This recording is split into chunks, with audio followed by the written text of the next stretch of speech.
It happened quietly, almost too quietly. At exactly 9:30 a.m. GMT, a statement landed from the Royal Communications Office, measured, precise, and yet explosive. For the first time since the separation of Prince Harry and Meghan Markle became public, the monarchy spoke, and it was Princess Anne who delivered the message. What followed, according to Western media, sent a visible ripple through legal circles, royal historians, and palace watchers alike.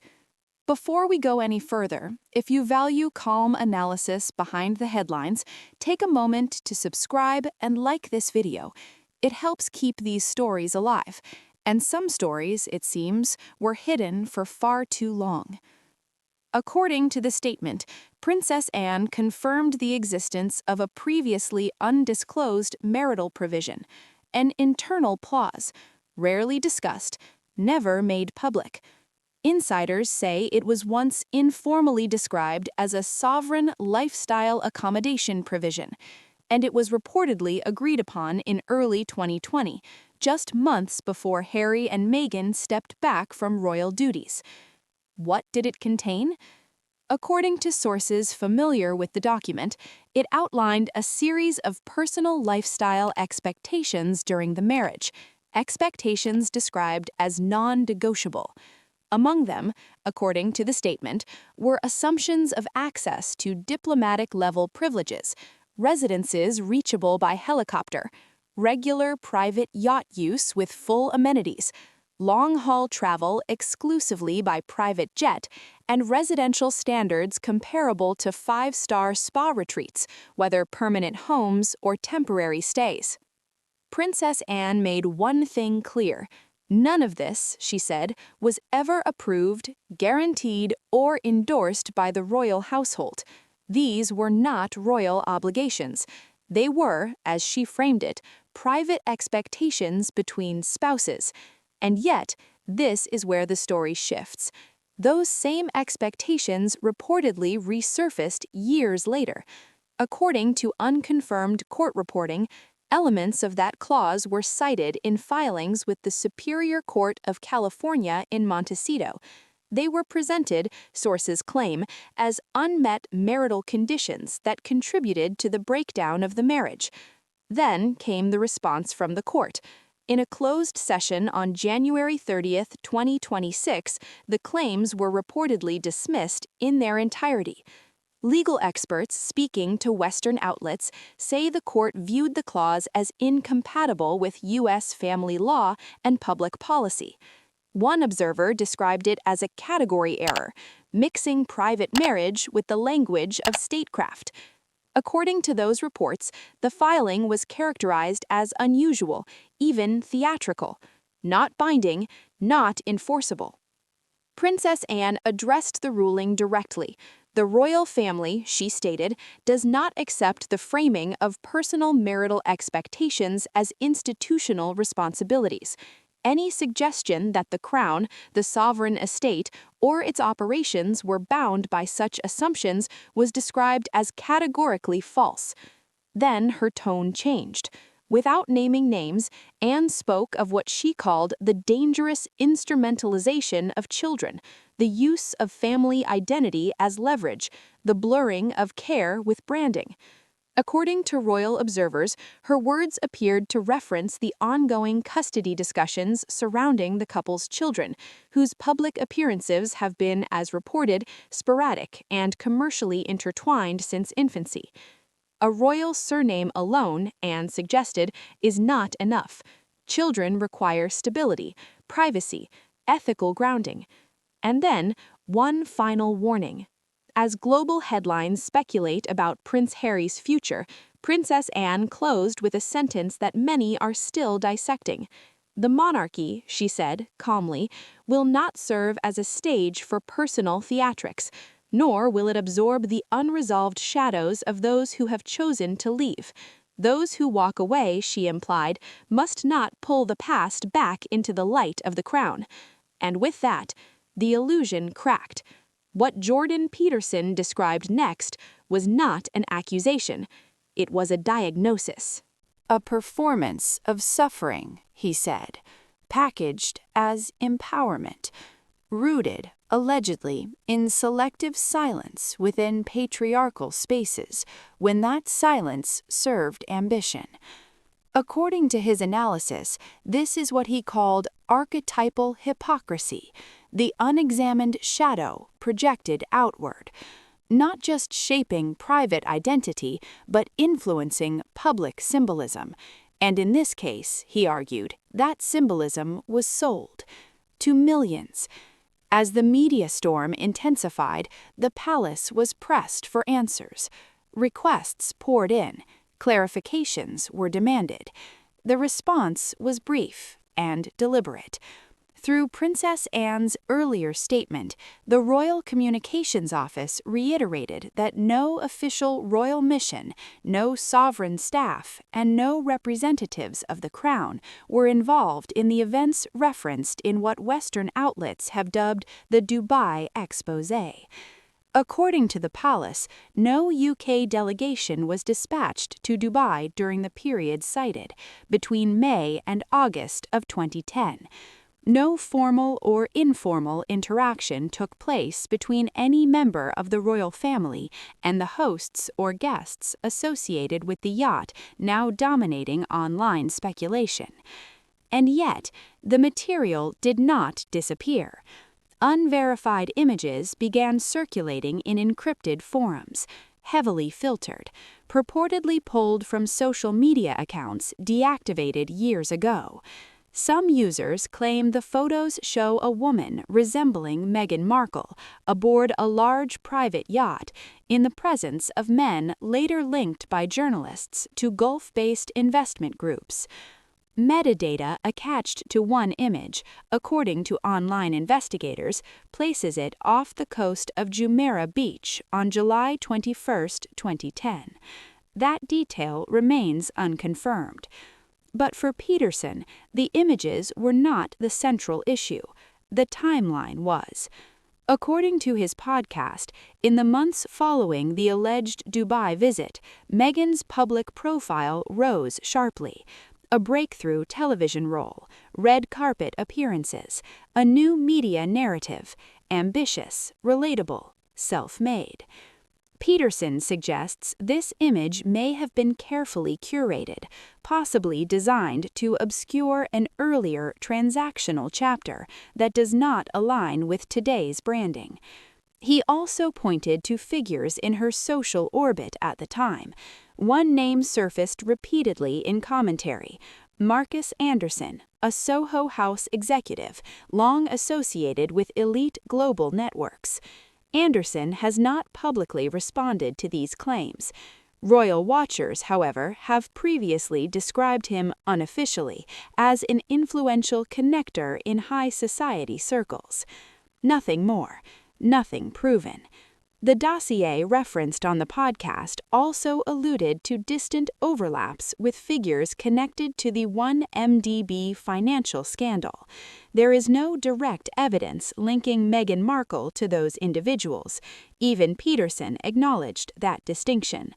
Still, the imagery described, luxury yachts, soft power dinners, curated access, mirrors scenes documented in other unrelated legal cases. That coincidence alone was enough to trigger another rare move from the palace. On February 1st, a second clarification was issued. It emphasized that no member of the Windsor family has any past or present financial, diplomatic, or personal ties to the individuals named beyond basic courtesy acknowledgments. Observers say the wording was precise, careful, almost surgical. The palace was not validating the claims, but it was drawing distance, with intention. Meanwhile, Oprah Winfrey, who famously hosted the Sussexes' 2021 interview, declined to comment on the podcast revelations. That silence has fueled debate among commentators, some of whom now question whether aspects of Meghan's past were left unexplored.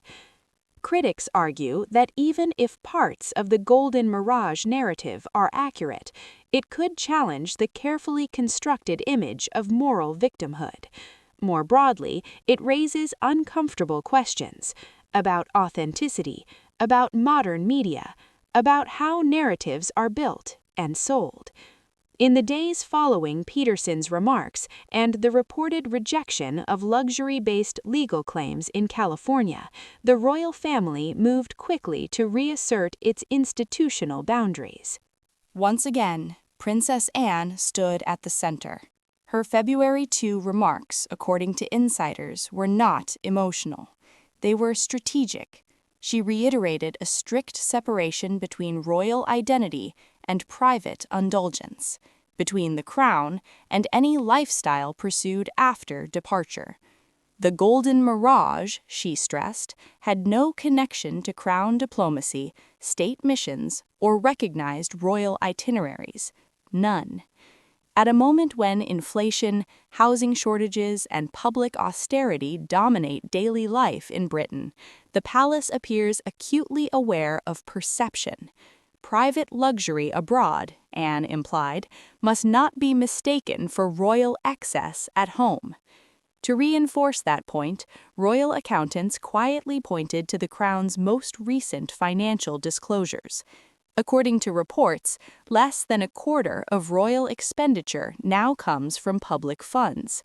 The rest is generated internally through estate revenues, tourism, agriculture, and heritage licensing. Anne referenced the 1994 Royal Spending Charter, introduced under Queen Elizabeth II, a reform that embedded restraint and transparency into royal operations. Under King Charles III, those principles have reportedly evolved into what insiders call a doctrine of monarchical discipline. Unused residences opened to the public, non-working royals excluded from discretionary funding, foreign travel cost shared when tied to diplomacy, a leaner institution, and one increasingly protective of its image. Which is why, according to palace observers, the rejection of lifestyle-based claims was more than a legal footnote. It was a line in the sand. The monarchy, Anne made clear, cannot be held responsible for the private aspirations of those who have chosen to step away. And in drawing that line, she signaled something deeper, a reset, not adornment but discipline, not spectacle but substance. And as legal filings continue overseas and global podcasts fuel outrage and fascination, Princess Anne has redirected the conversation to what she called the only issue that truly endures: the children. In a tightly controlled briefing at St. James's Palace late on February 1st, she stepped away from law and finance and spoke plainly. Marital disputes, she said, are private, but instability in childhood is not, and the Crown's concern, above all else, is neither prestige nor privilege, but protection. For Princess Anne, the issue was never abstract. Parents, she said, carry an obligation that stands above reputation, commerce, and leverage: consistency, education, emotional security. According to sources inside the royal household, Anne has quietly requested internal assessments focused on the children, how often their residences have changed since 2022, how schooling arrangements have shifted, whether filming schedules, speaking tours, or extended travel may have disrupted daily routines. No figures were released publicly, but the message was unmistakable. The palace believes the pattern has been destabilizing. Observers describe the language as unusually direct. Anne, according to insiders, criticized what she viewed as the dominance of media timing and brand strategy over family life. Repeated relocations, prolonged absences, legal drama craying out in public view. One official familiar with the discussions reportedly summarized it this way: a narrative of instability, one no child should be asked to inhabit. That rebuke landed with particular force in the shadow of the California filing. The attempt, as reported, to frame the absence of ultra-luxury accommodations, private aircraft access, yacht charters, helipad-ready properties, five-star residences, as a marital breach. Anne is said to have found that framing profoundly detached from parental reality. Behind palace walls, aides describe her reaction as coldly furious. This was not, in her view, a dispute over childcare or support. It was an effort to elevate indulgence into obligation, and when children are involved, she reportedly considers that morally indefensible. That distinction helps explain the palace's posture. It has avoided amplifying specific allegations circulating online, while still condemning what it sees as a broader pattern: glamour-driven narratives eclipsing responsibility. Jordan Peterson's rhetoric has intensified that perception in the public arena. His language, calling Meghan a modern Icarus and accusing her of commodifying victimhood, has traveled far and fast. The palace, however, has refused to mirror his tone. Princess Anne has not repeated his words, but she has not contradicted his warning either. According to those briefed on private conversations, she described the moment as a cautionary tale. What happens when personal mythologies outgrow parental duty? The timing matters. Days earlier, the California court reportedly rejected the luxury-based claims. And now, observers say, public sympathy may be shifting, away from grievance narratives and towards a simpler question: who is centering the children? Anne's aides confirm she has instructed legal advisors to prepare contingency frameworks should custody arrangements become unstable, or prolonged litigation expose the children to commercial exploitation. The palace insists it has no intention of intervening in U.S. proceedings, yet quietly consultations have begun with child welfare specialists in Britain, including hypothetical scenarios involving education in the UK, should Prince Harry seek to return alone. That possibility has opened a new fault line. In January 31st's broadcast, Jordan Peterson posed a question many had avoided. If the marriage collapses, does the institution welcome the prince back while rejecting the narrative that surrounded his departure? Princess Anne has declined to answer publicly, for now. Instead, she announced that a formal press conference will take place later this week. There, she is expected to outline the monarchy's position on Harry's constitutional status, financial independence, and the conditions, if any, under which future proximity to royal life might be considered. One point she has already made clear will be central: the children. The monarchy has survived scandal before, she said quietly at the close of her briefing. What it cannot excuse is the erosion of childhood stability in pursuit of adult agendas.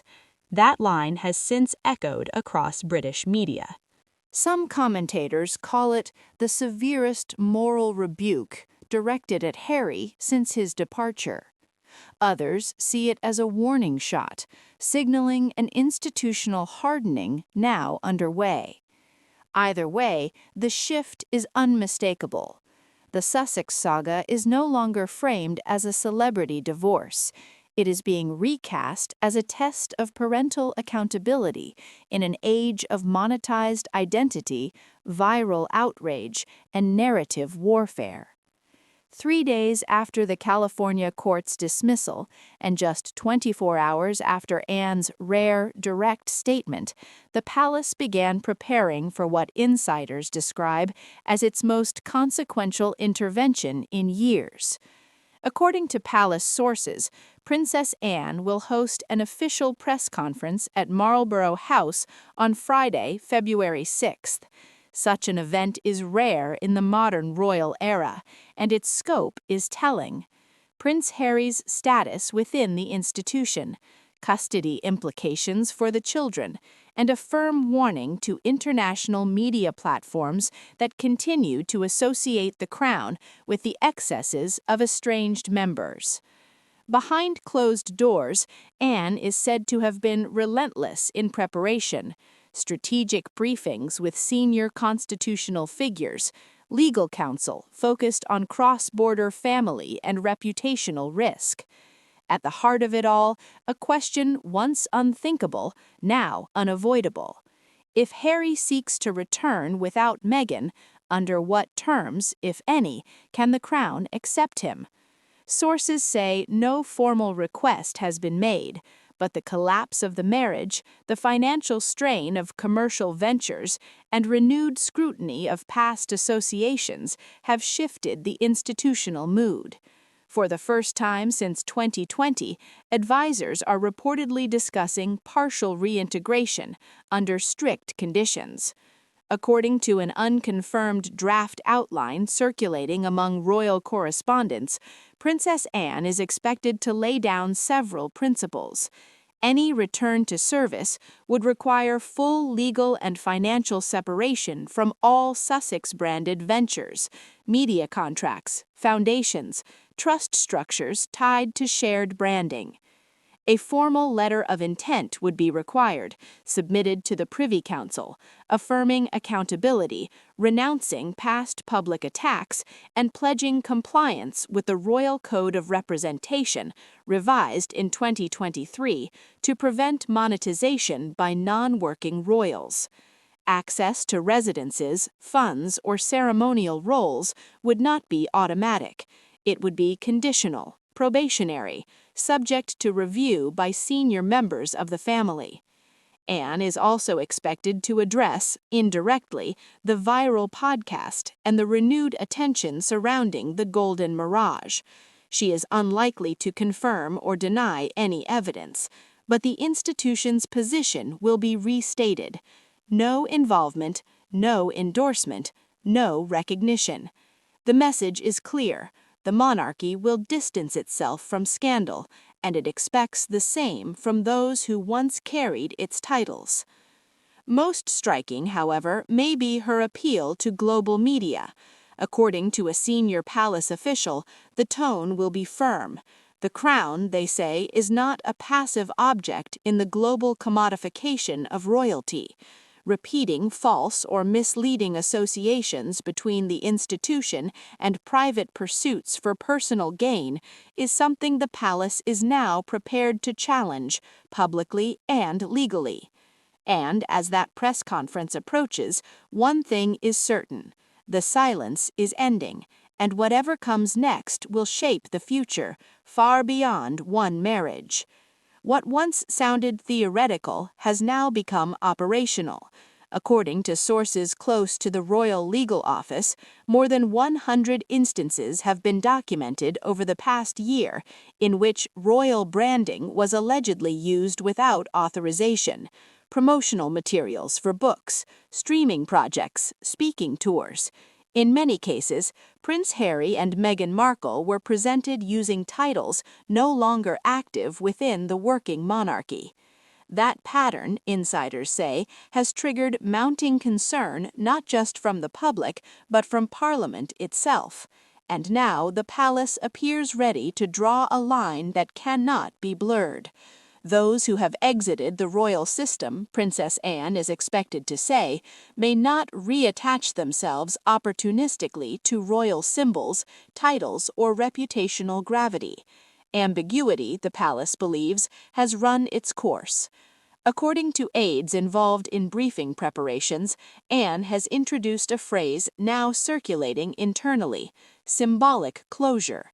It does not merely refer to titles or duties, it refers to narratives. An end to what officials privately describe as the half-in, half-out limbo that has defined the post-2020 Sussex era.